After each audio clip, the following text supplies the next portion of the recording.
Good afternoon, all. This is Anushri from People Matters, and we are back with another exciting session of a webcast in partnership with Right Selection on the topic How to Build Strategic Collaboration and Dynamic Storytelling as a Leadership Competency.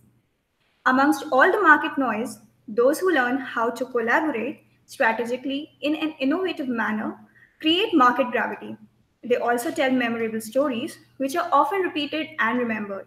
This dynamic approach to sharing the narrative is a new leadership and organizational competency. This webcast will give us some of the answers to where our company's processes, initiatives, checklists, and action items are all getting unnecessarily complicated. How do we think and lead differently? How do we elevate a new level of leadership skills, knowledge, and behaviors? How can you tell impactful stories that are memorable? And what are all approaches you can use to enhance your leadership question? To take us through his expert views, we have today with us David Noor, the CEO of the Noor Group. David is a senior management advisor, coach, a best selling author, and an international speaker. His 10th book, Co Create, focuses on profitable growth through innovative and strategic collaboration. David's current research, thinking, and conversations revolve around the future of work and Curve Bender's 15 forces that shape our future, from relationship strategy to visualization, storytelling, shrinking planet, and geopolitics. For 20 years, he has helped leading organizations recognize the many quantifiable ways that relationships drive everything strategy, innovation, growth, and profitability. So we have saved time for you to ask your questions at the end of the webcast. For those who are live can simply post questions at any time during session in the comment section on your right side of the screen. We will try to respond to as many questions as time allows. To make the session more interactive, we will also be taking some poll questions during the session. We request you to open menti.com. I spell menti.com on your mobile phones. Sign into the website using the code 889650. I repeat 889650 and be ready to participate in the poll questions. We have an exciting topic to discuss in this webcast today. So without any further delay, let me invite David to take over. Over to you, David. Anshuri, thank you. Good to be with my friends in India. I want you to know my dedication to this webinar because it is really early here. So if I take a nap during our webinar, don't be offended. It is still very dark. It is 5:30 in the morning, but I'm delighted to be with you. And in our time together, I want to share with you some ideas from global clients who understand that their ability to collaborate, their ability to tell great stories as leaders and as organizations is really going to set them apart. And your role, part of your role as HR professionals, as talent professionals, is really to help bring that strategic collaboration and really dynamic storytelling into your respective organizations as you develop your leaders. So here we go. And by the way, I'm fairly active on various social networks, and my handle is just @DavidNoor. You're welcome to share any ideas throughout the session with your colleagues. Very quickly about my background, I'm originally from Iran. I grew up with a middle-class family. We traveled a great deal when I was younger. And I currently live in Atlanta, the state of Georgia, it's the southeast of U.S. And I came here in 1981 with a suitcase, $100, didn't know anybody, and didn't speak a word of English. I came to Atlanta to attend Georgia Tech as an electrical engineering student, and I've grown up here. I've spent really the last 20 years being a student of business relationships, really understanding and really studying why some relationships work more than others, how do some people get more things than others. My consulting work, as you heard, is really focused on driving pure, profitable growth and really building a culture of innovation that will last long after I'm involved with the company. I'm blessed to be able to speak globally some 50, 60 times a year. We've trained over 30,000 professionals on this idea of relationship economics. You'll hear more about that in a second. I also do a lot of executive coaching. As you move up in the organization, you realize it's more behavioral beyond the skills and knowledge. Co-created is book number 10 since 2008. What all of my books have in common is this idea of strategic relationships, which again, you're going to hear more about today. On a personal level, I have a young family. I have a couple of teenagers at home, and you can appreciate that I'm losing hair at an accelerated pace. I have 2 crazy dogs that live with us. I didn't grow up with dogs, and it's amazing how they become part of the family. I'm an old Eagle Scout, so both my son and I are very active in scouting, and a lot of the values that scouting has brought to our lives. And if you know anything about scouting, a lot of great men over the years have been Eagle Scouts, and this is what I do for fun. So some people go jog, some people do yoga. When I put my earplugs and a helmet on, nobody's texting me, nobody's calling. And it's really a chance to disengage. And by the way, if that one scares you, but I deeply believe in this notion of digital detox. We're all so integrated, into email and text and all the stuff that I love doing. I feel like we need to do during the day. You need a break. You need to find a way to disengage and really, give your chance, your mind a chance to really think about some of these things. So as mentioned earlier, I would love to learn more about you. So if you could, please grab your phone. As mentioned earlier, go to menti.com, menti.com. And it's a lot more fun if you play along. If you enter that code 889650, I have a couple questions that I'd love to ask you. So give me a second and let's see if we can get there. Let's see.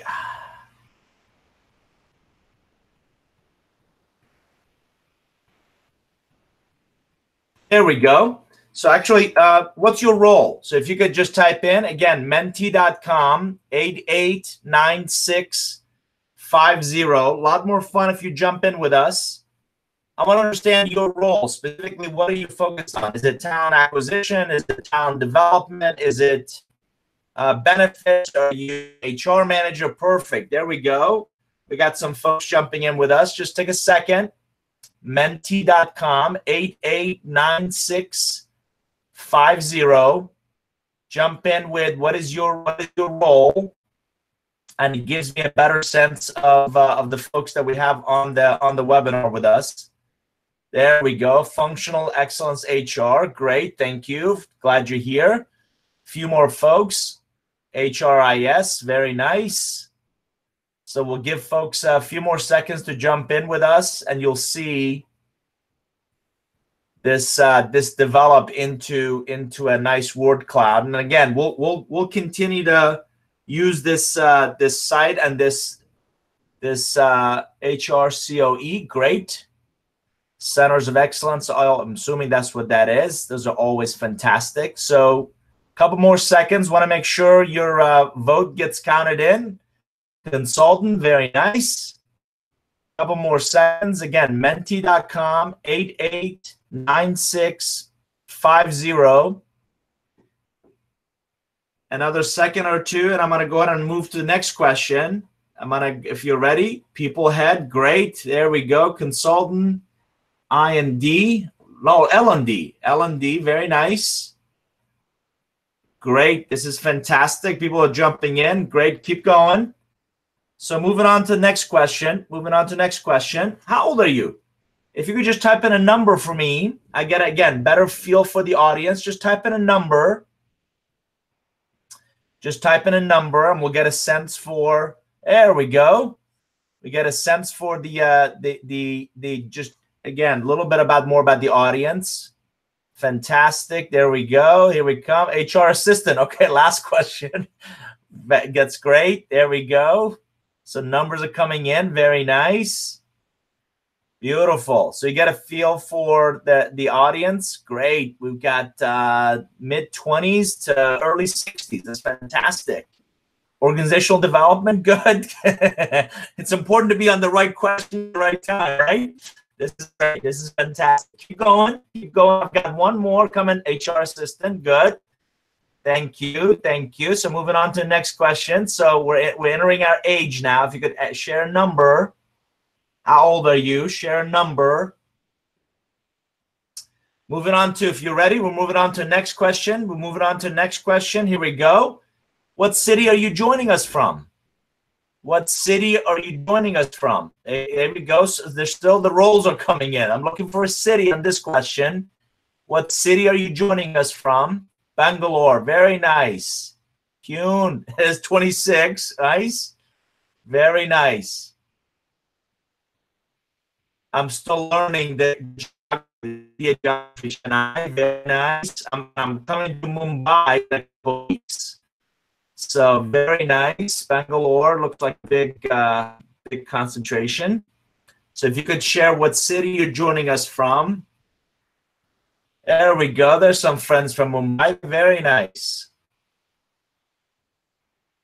That's fantastic. Yes, I'm reading up on, like I said, different cities and geographies, and I look forward to making some great new friends in Mumbai. So do me a favor, keep Menti, and again, you're welcome to continue to add to this.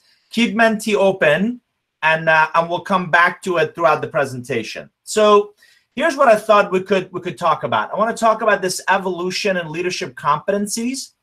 I want to show you and really talk about this promise of strategic collaboration, and then really this idea of the power of dynamic storytelling. And throughout all this, what I'm hoping you'll take away is, what does this mean? What does it mean to you? And what will you choose to do differently in your respective organizations, right? So in working with a very diverse group of global clients, what we found out is that innovation isn't necessarily hard. It's complex. So if you think of a factory assembly line, there's a right answer. You need little expertise. There's a definitive cause and effect because it's repetitive, and the success is fairly high.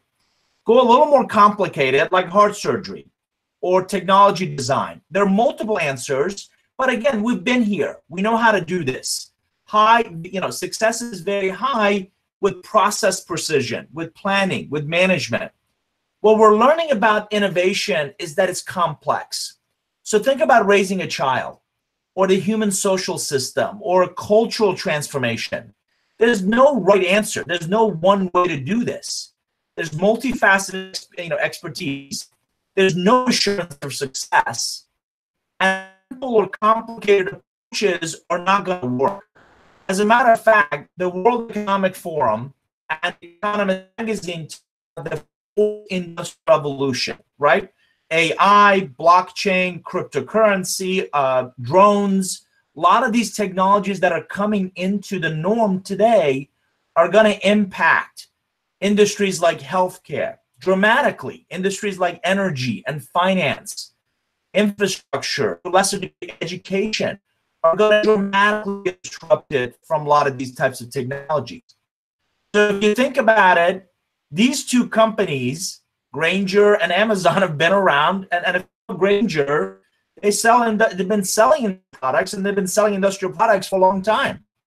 What the difference between them is, I never got a button from Grainger that I could attach to a piece of machinery, in this case, our washing machine, that I could push, and that supply would show up the same day. So what we're seeing is the four horsemen. What we're seeing is these incredible companies diversifying in a lot of different industries, diversifying, disrupting in a lot of different spaces. And you see products become smart products, and smart connected products, and product systems, and systems of systems. And you'll continue to see this in not just smart products, but optimized businesses, transformative business models, and really much more interconnectedness. I saw this picture. I saw this in a window And it really spoke to me that futures really started yesterday, and most of us are already behind.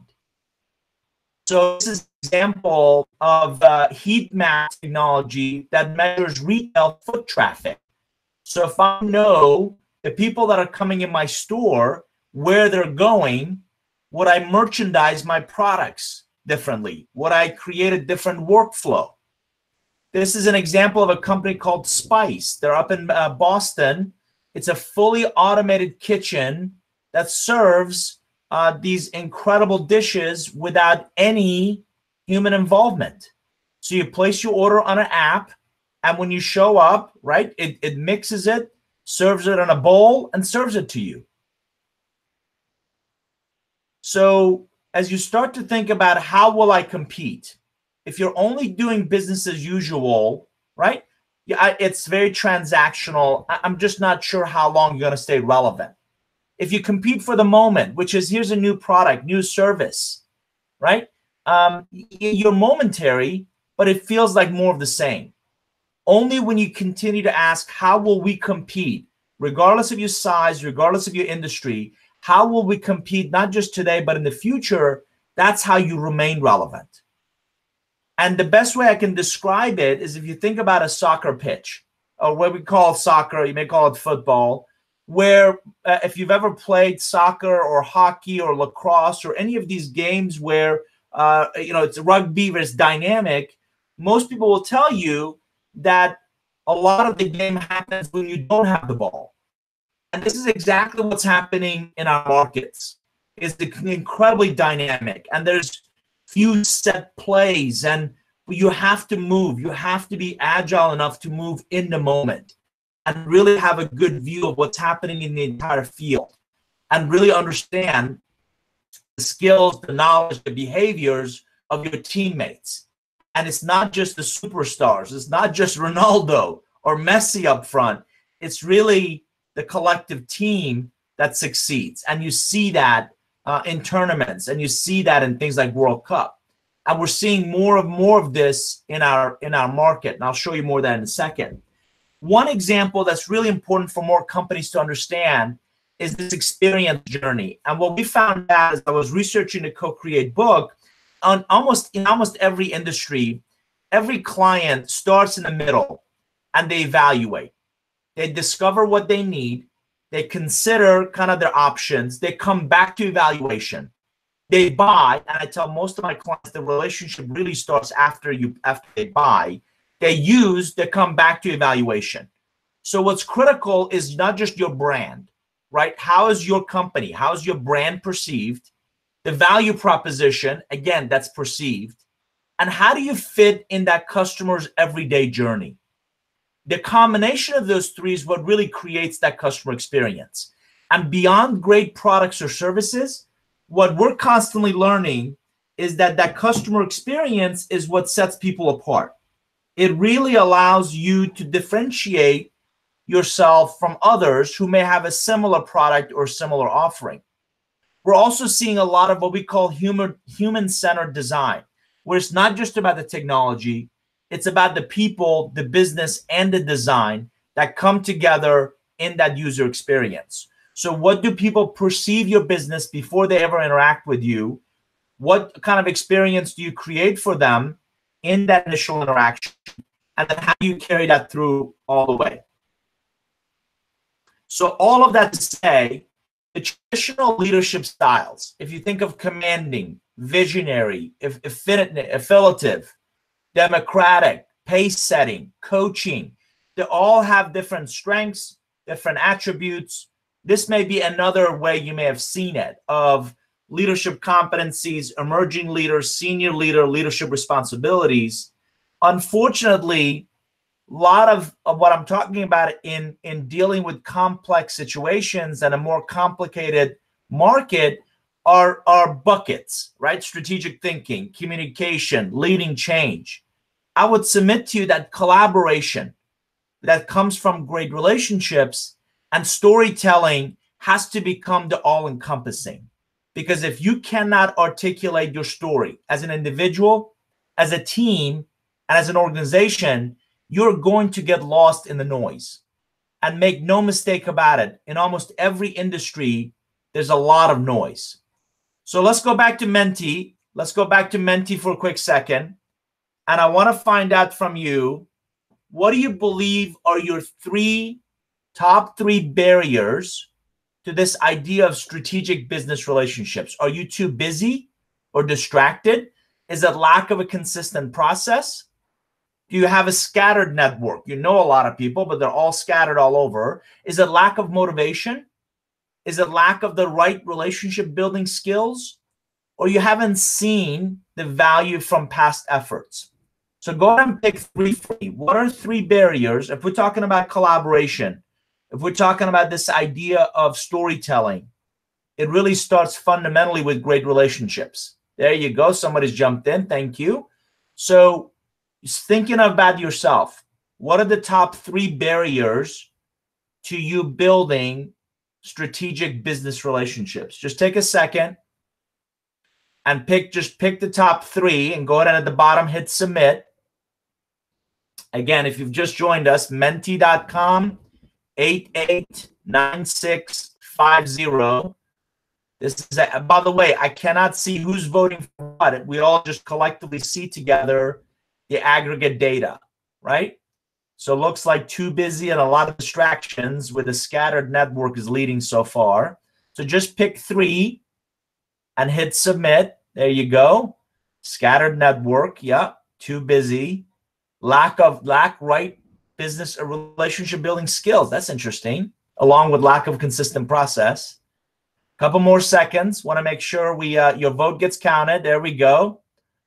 Again, lack of consistent process is leading at the moment. But isn't that fascinating? Across a very diverse group, we're getting some really consistent, really interesting insights. Again, just a few more seconds. Pick three for me, and if you can hit submit, we'll get that again. We'll get those responses. Look at that. Too busy or distractions, lack of consistent process, scattered network, lack right relationship building skills. And the good news is you're not alone.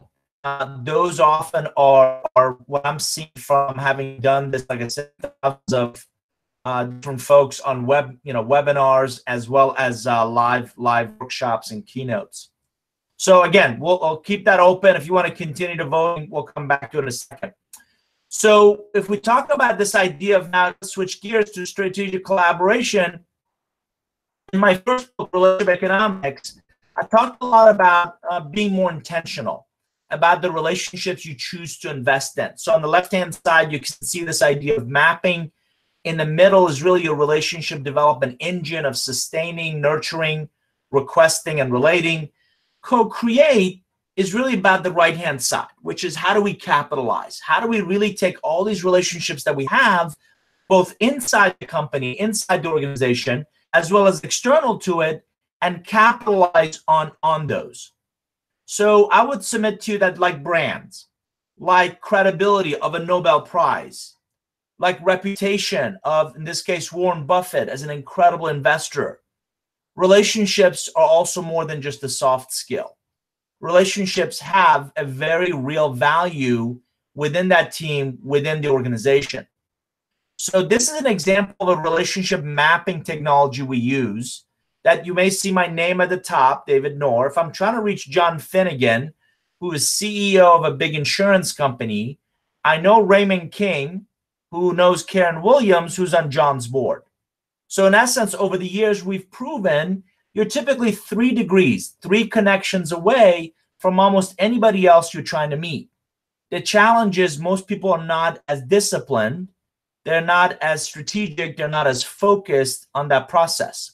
So again, in relationship economics, I talked a lot about having relationship-centric goals as outcomes.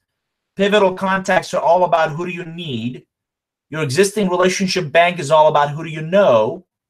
And the process starts with this idea of a relationship currency deposit, or think of them as investments. When you do this in a systematic process, we call it strategic relationship planning. And in that process, we talk about, you build very specific types of relationships, personal or friends, functional or people we work with because we have to. They may not be discretionary, but they're still safe in the context of our work together. Most people I meet have plenty of the first two. They miss out on the last one, which is really their strategic relationships that can elevate their thinking to a very different level. We also build relationships for a very specific purpose. A reason, think of that as a transaction. A season, where we put several transactions together and you work with somebody over some period of time. Lastly, a lifetime. Again, not enough people build and nurture those lifetime relationships. And in many ways, I'm a big believer that your culture becomes your brand. Your culture really defines your brand. At the end of the day, in the last 2 decades, we've proven that relationships can reduce transaction costs. It can deepen loyalty to a brand, to a company, to your services. You can create new opportunities, but most importantly, institutionalize relationships. So it's not just one or two people in pockets. It really is across the entire organization. So my dad drove into me that leaders are readers and readers are leaders. If you don't know Marshall Goldsmith, this is a fantastic book, and I can't recommend it to you enough. And it's one of my favorite books. I've read this book 3 times, and each time I pick up a new idea. Marshall has now become a dear friend, and I'm part of his Marshall Goldsmith 100 Coaches Global Program. And it's very true that, and he talks about this, the 5 must-haves for leaders is not just global thinking, not just appreciating the cultural diversity, not just demonstrating technological savvy, but really building partnerships and sharing leadership. If you think of the last 2, it really is all about collaboration. It really is all about how do we solicit? How do we really entice? How do we bring in the best ideas regardless of where they come from? And specifically, I would submit to you that your future, the future of your team, the future of your organization won't be created. It'll be co-created. It'll be unique lenses, unique perspectives that are going to come from very different, very interesting places. So if you think about that soccer pitch that I'd mentioned, think about it a second. Just a few years ago, we didn't have an iPhone. We didn't have iPads. We didn't have Android, WhatsApp, or Airbnb. We didn't use Snapchat or Instagram. Blockchain and Bitcoin were still very much in infancy in academic areas. And more importantly, as we move forward to next generation of the web, with blockchain, with ideas not just like Skype, but expertise, and not just Facebook and Twitter, but Steemit and Akasha, not just PayPal, but Ripple and Conti, as all these categories of storage and video and system and social evolve, we're going to have to think and lead very differently. So what if you co-created your organization's evolution via few more meaningful, more strategic, more impactful relationships? Each other, right? It's amazing of the silo effect in many organizations. So when we don't collaborate, when corporate announces something and the field organizations, the remote offices have to implement it, the right partners, the ideal customer relationship profiles, the most relevant centers of influence, and more importantly, a passionate ecosystem of like-minded professionals. You get this group together, it's amazing what comes out of it. And I always said people fundamentally gather for 2 reasons: content and community. What can I learn, and who else can I meet? Who else can I learn from? We often talk about innovation and disruption, and they're sexy, they're interesting. I've yet to meet anybody that says, nope, not interested. What we don't understand is that it's a leap. You have to start by iteration, which is doing the same thing better. As you get better at iteration and you do more of it, you stumble upon innovation, which is doing new things. You do enough new things, you'll leap to disruption, which is doing new things that really make the old ones obsolete. But it really is a leap, and it's really a progression of thinking and leading differently. I also would submit that none of us have all the answers. So one of the things I talk about in the Co-Create book is this idea of the traditional just loop back, feedback loop is dying. just getting one feedback from your traditional customers is not enough. You need to really think about this co-creation feedback loop where you're getting a lot more data points, a lot more proactively, a lot more often, and you act on each one. So it's this continuous evolution, this continuous and much more agile, much more speed that allows you to quickly make changes and quickly come out with iterations of products or services that are competitive in the market. So if you think about relationships as not hierarchy, but as empowerment. Journey, we talked about that customer experience, the experience journey. How do we measure it? How do we constantly enhance it? Evolving your value proposition and bridging silos inside and out. Those are the operating principles we've seen really succeed in this idea of co-creation. By the way, since we have a lot of HR professionals on this call, I want you to meet the modern learner. And as I don't know, this is by Deloitte. If you could look right in the middle of your screen, number one, they're overwhelmed. Just through email, through all that they have going on, only 1% of the typical work week is about that employee being able to focus on training and development. And guess what? 80% of that comes from collaboration. 80% of it comes from learning on the job and working with peers and teammates and managers. And this is a fascinating look at how we learn. We learn by modeling. We learn by, again, bouncing ideas, having that sounding board, and really collaborating with others. So again, let's go back to Menti. Let's go back to Menti. I'd love your take on, so thank you for that. Thank you for jumping on strategic business relationships. Give me your top 3 barriers to stronger collaboration. Is it risk avoidance, right? What's keeping you back from collaborating more effectively? Is it risk? Is it success? Listen, we're doing well. Economy's going well. We're growing. We're adding people. We're successful. Why should we do anything different? Is it lack of relationship depth? I know that group. I know that team, but not as well. Is it internal systems, structure, decision-making? Is it nature of your industry? Listen, some industries, very competitive, not really open to collaboration, or is it lack of incentives? So again, I appreciate you jumping in. Just pick 3 and at the bottom of the page, hit submit. There you go. And again, I can't see your specific answers. We can all collectively see the aggregate data together. So somebody's very honest with risk avoidance, right? Let's not do anything different. So it'd be great to hear your perspective, right? Top 3 barriers to stronger collaboration. Is it risk avoidance? Is it success? We're doing well. Lack of relationship depth? Is it internal system, structure, decision-making, nature of your industry doesn't really lead itself well to collaboration? Or is it lack of incentives? Again, a few more seconds. Want to make sure your vote gets counted. Jump in with the top 3 barriers to stronger collaboration. Couple more seconds. Again, want to make sure your vote gets counted. Risk avoidance. I'm surprised nobody's saying success is keeping us from doing this, right?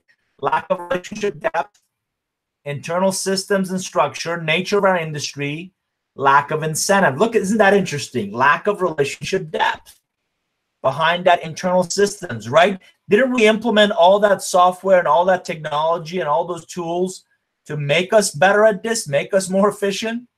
Look at that, risk avoidance. Somebody jumped in with success and the nature of industry. That's fascinating. So again, I'll keep that up. Please keep voting. And I'm going to continue. So we talked about leadership competencies. We talked about strategic collaboration. Let me spend a few minutes on this idea of dynamic storytelling. And as I said, and as you saw the title of this session, it really is a critical leadership competency that we have to develop more in our people. By the way, great storytelling is not the fact that you think it's awesome, right? I love these cartoons. Look at our marketing program success as shown by this graph of how awesome I think it is.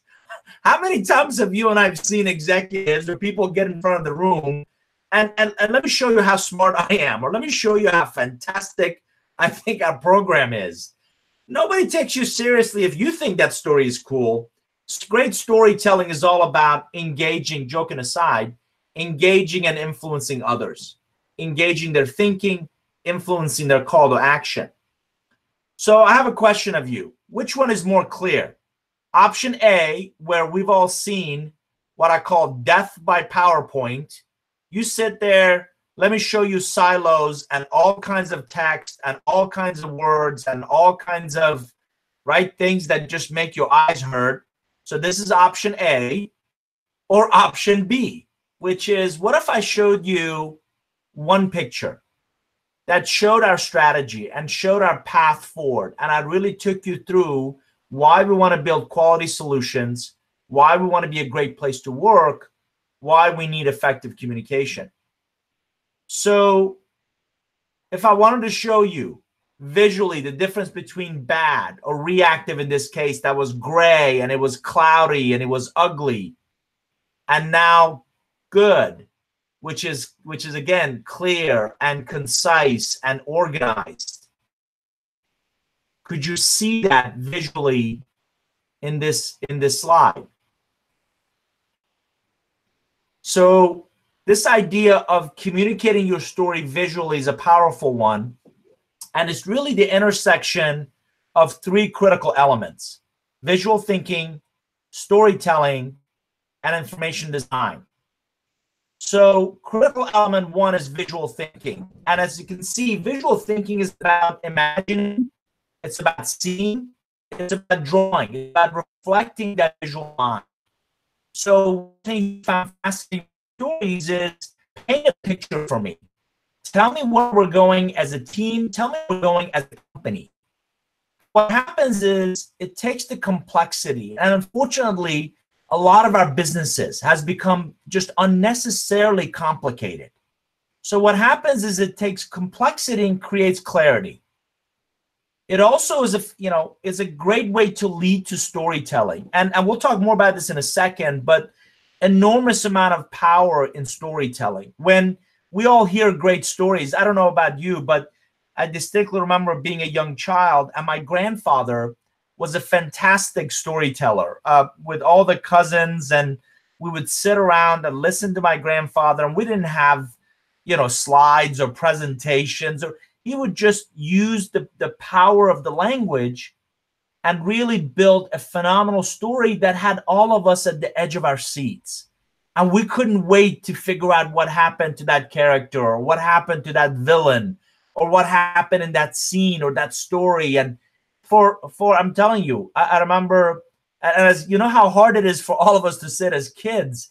I remember as kids sitting and listening for hours, having our grandfather tell us these amazing stories. So we'll talk more about this, but storytelling engages our mind. It really lights up our brains.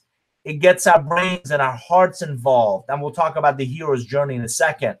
And what's really important when it comes to companies is to be able to tell a great story. Again, I love cartoons. So the brand is new and improved, and now with 50% more claims than the leading brand, and consumers lived happily ever after, and the kids are like, Dad, boring, where's mom? Because mom typically is going to tell a much better story. And it's critical for brands, and it's critical for those leaders to get much better at telling their story. So information design is the last piece, which is that visual that I showed you, really carrying through the company. So as you talk about change management initiatives, if you talk about improving processes or better communication or building the team or tools and technologies, how can we get that across in a visual, in a story, and really start designing information? And we're learning that less is actually more. I know you want a lot of information. I know you want to share a lot of information. What you need to hear is nobody's reading through pages and pages of the stuff you're distributing. Share one picture, share one image, share one visual, and you're likely to get a lot more engagement in the outcome you're after. So think about things that we gravitate towards. They're visually memorable, right? So this is the collaborative economy honeycomb. And we all know what a honeycomb looks like. And we gravitate towards that when we see it. I can talk to you about cubes, And cubes a lot of times are square and they're set like this, and here's what it looks like. And what if that cube was triangular? And what if that cube could be reconfigured? And what if that cube visually looked very different than what we've had before? Companies present their annual reports, present their quarterly earnings in all kinds of reports, and they're text-based. And let's be honest, they're really boring. What if that company's quarterly earnings was on one page? And here's a quote by the CEO. Here's how we're doing in these different markets. We're on track to deliver our full-size truck launch. Our pickup sales are up. One slide, one visual, one image of our company's progress. I love this one. Have you seen the difference between how executives write emails and how associates write emails? Hey, take a look at this. Let me know your thoughts. Hey, just wondering if I could possibly get your thoughts on this attachment when you have a moment. Sorry, I know you. Less is more. Less is more impactful. We have to learn in our busy world, in our 200, 300 email days, we have to learn how to communicate much more effectively, much more concisely. And I like to say there's value in brevity. There's value in being brief and to the point. By the way, this is a this is a picture I took in one of our client buildings. Please exit the building before tweeting about it if it's on fire. Right? So I love that. We visually remember things that are clever, that are interesting, that are memorable. I also, by the way, I'm not in advertising, but I love brilliant ads. Look at this one. Again, I don't know if you know anything about hockey, but between periods, they come and clear the ice. That makes the ice that much easier to play on. So look at this. This company, I think it's Gillette, it did a brilliant, right? They attached what looks like a razor blade to this machine that clears the ice. And as it clears it, it looks like a very clean shave. IBM did something around cities. So look at the bottom right-hand side. That's several steps leading to a train station. Why not give people a chance to roll their bags coming up, or a seat, or an awning, right, where it's raining? I love this one. You look at two sides of a building and you see both sides of the story. And if you look at it from each side, you only see that one side. How about this one? An athlete looks like he's running through the first building to get to the finish line. Oh, this was brilliant. This is in Las Vegas. Look at that. Naked invisible man. And the funniest, and there's just a pair of sandals there. I thought that was very clever.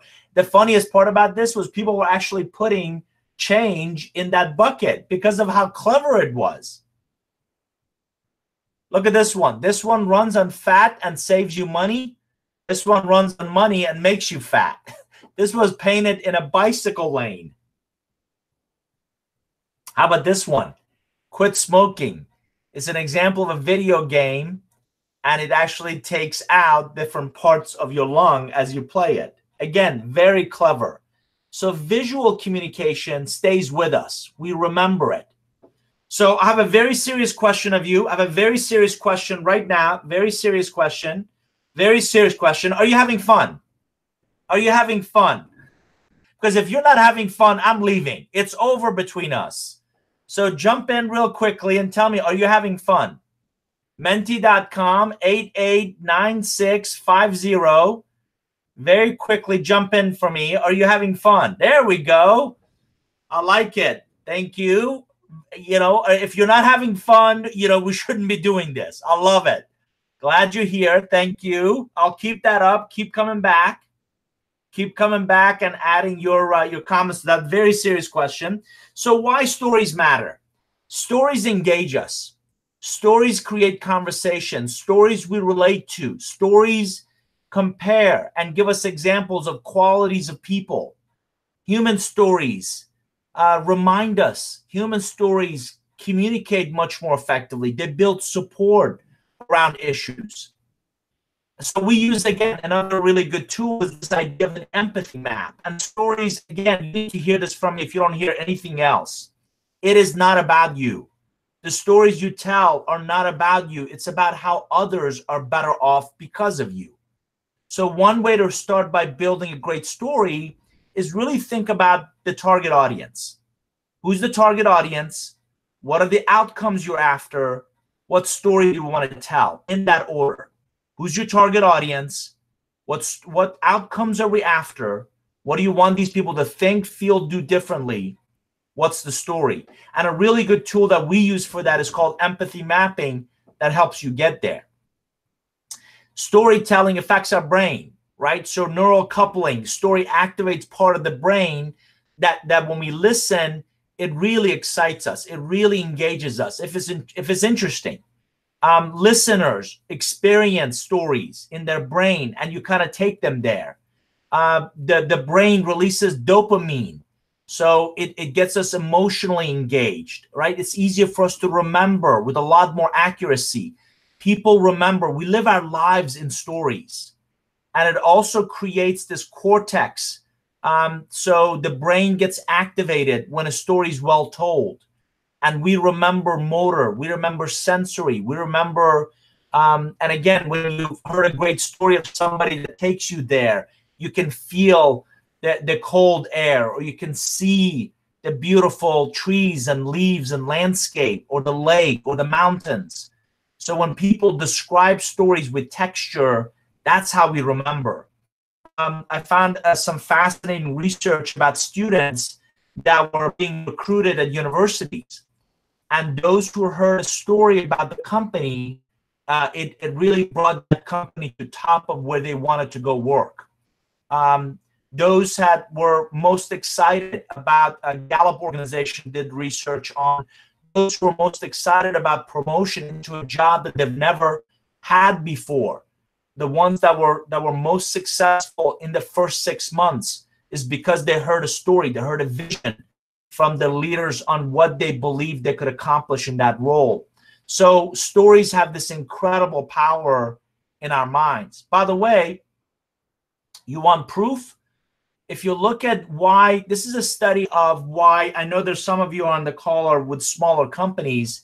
If you think of why startups fail, 8 out of the 10 are product target misses. So other than running out of cash and not the right team, the other ones miss the point of a right product for the right target. You know what's critical in that? Learning and telling a great story. Great story about how you're better off with our products or with our services. A great story of how we differentiate ourselves from other options in the market, including doing nothing. So if you're a smaller company, great stories can set you apart from not just thriving, but also surviving. But stories also have to, and the reason I wanted to bring visual framework into this, stories have to have a logical structure. So there's a beginning, there's a middle, and there's an end. And as you can see, you take people on a journey from what is it to what could be. What is it? What could it be? What is it? What could it be? And the reward at the end becomes this new opportunity. And you see a call to adventure at the beginning, you see call to action at the end. So storytelling has a very definitive structure, and we've seen these phenomenal stories resonate.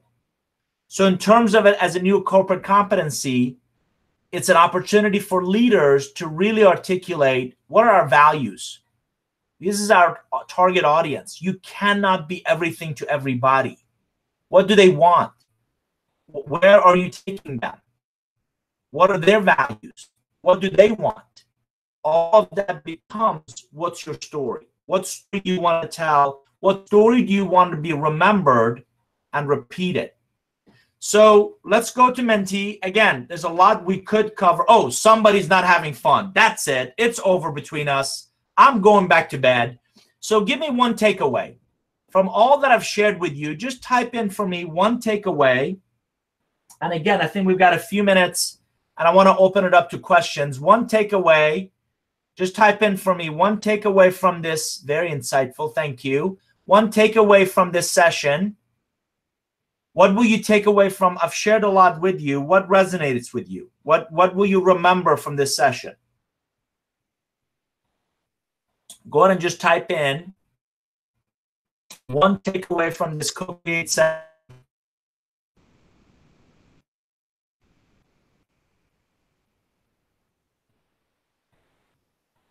I know there's more of you there still. One takeaway from this. I have this effect on most of my audiences, by the way. They can't remember anything I shared. So one takeaway, one idea, there we go. Importance of storytelling. Perfect. Strategic collaboration. Great. Great, great, great. Couple more seconds. Thank you. Can I get your PowerPoint? Yes, I'm happy to share that. I'll send it to the People Matters folks, and they can share that with you. Yeah. So one takeaway. Can I get PowerPoint? One takeaway. What will you take away from this session? And then I've got another fun question to ask of you. There you go. Less is more. Emails. Yes, we're dying. Visual impact. Beautiful. Less is more. Love that. Connecting and strategy. Yes.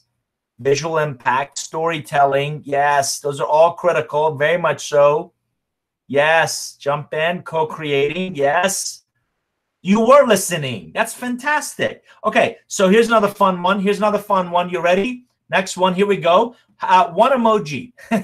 Which emoji represents how you feel about this webinar? Was it not much value? Did you get distracted? Hopefully not. Was it all good? Really enjoyed it? And can you put this to use? Can you put some of these ideas to use? Again, 1 was not much value. 2 was I got distracted. 3, all good. 4, really enjoyed it. 5, I can put this to good use. Few more seconds. Just click on the emoji that you liked. There you go. You cannot say we didn't have fun on this. I got to try harder. I got to really raise my energy level for those of you that were not having fun. So all good. Thank you. All good. Really enjoyed it. I can put this to use. Good. I'll keep that up there if you want to continue to vote. So let me close with this. Let me close with this quote. The illiterate of the 21st century will not be those who cannot read or write, but those who cannot learn, unlearn, and relearn. I think that's what we're all about, is that learn, unlearn, and relearn. So on that note, I'm gonna let's open it up to questions, and let's see what questions I can answer for you. Sure. So David, we have a couple of questions with us from our attendees. So I'll take up the first question, that is by Abhishek. He asked, what are the building blocks of forming strategic relationship within the team or the organization? Sure. So let me give you 3. Number 1 is candor. You have to build and nurture, which also leads to number 2, which is trust. When we deliver on our commitments, when I tell you I'll be there at 10 and I'll have that report ready, we start to build. You can't just tell people trust me. They have to experience it. They have to feel it. So when you build the trust, you can be much more candid with people. And I think we need more candor without, I like respectful, but we like candor. And candor says, listen, you're very good at what you do, but you rub people the wrong way. You kind of are doing this with them. And when you do that, nobody's hearing your great ideas. So trust, candor, and the third one is continuous improvement. If you're open to the best leaders, the best teammates I've ever seen in any kind of strategic relationships are confident, who says, I know a lot, but there's also a lot more I can learn. When you become arrogant, you come across as I know a lot and there's nothing new I can learn. So that continuous improvement says, I'm going to continue to learn, I'm going to continue to grow. When people see you do that, you start to build great strategic relationships with them that takes you, your team, the organization to a very different level. Great. I hope that answers your questions, Abhishek. So the second question is from Pooja. She's asking, you talked about co-creating a feedback loop for customers. So, how do HR actually co create the feedback loop in the organization to have a meaningful feedback between employers and employees? Sure, great question. I often ask HR leaders, how often do you get out of your office and go to the edge of where your business creates value? Unfortunately, a lot of HR organizations, they stay in their office, stay in organization, and they feel like they can impact the organization from there. Your biggest impact happens when you get out of your office and go to the factory, go to the retail store, go to where your business meets its customers. And I've always said, I just recorded the video on this. You want better answers, you want a better feedback loop mechanism, ask better questions. And they're not the stale surveys. They're questions like, what took you entirely too long to accomplish today? What frustrates you in what you do day in and day out? If you were king or queen for a day, what's the one thing you would change about what you do and how you do it? So if HR starts asking better questions of those employees on a regular basis, number one. Number two, people are willing to give you feedback if they see that you do something about it. A lot of organizations will keep doing surveys and nothing ever changes. So why should I give you any feedback if you're never going to change anything about the things that I see happening all around us, right? So get out of the office, ask better questions, and put that feedback in action so they can see that their voice matters. Sure. So, David, I think we are running out of time. So, we actually have to wrap up today's webcast, and we can take the questions offline. Sounds great. I will send a presentation to you guys, and you're welcome to share it with the attendees. I want to just thank everybody for coming. And now I'm going to go back to bed. I'm going to go back. I want to go back to bed. Thank you, David, for taking out time for this webcast. And we would like to thank our today's webcast partner, Right Selection, and David for the invaluable information. Meanwhile, to our audience, you can provide your feedback in the survey link provided in the chat section because your input matters. Stay tuned for many more such exciting sessions. That concludes today's webcast. Thank you and have a great day. Bye, everybody.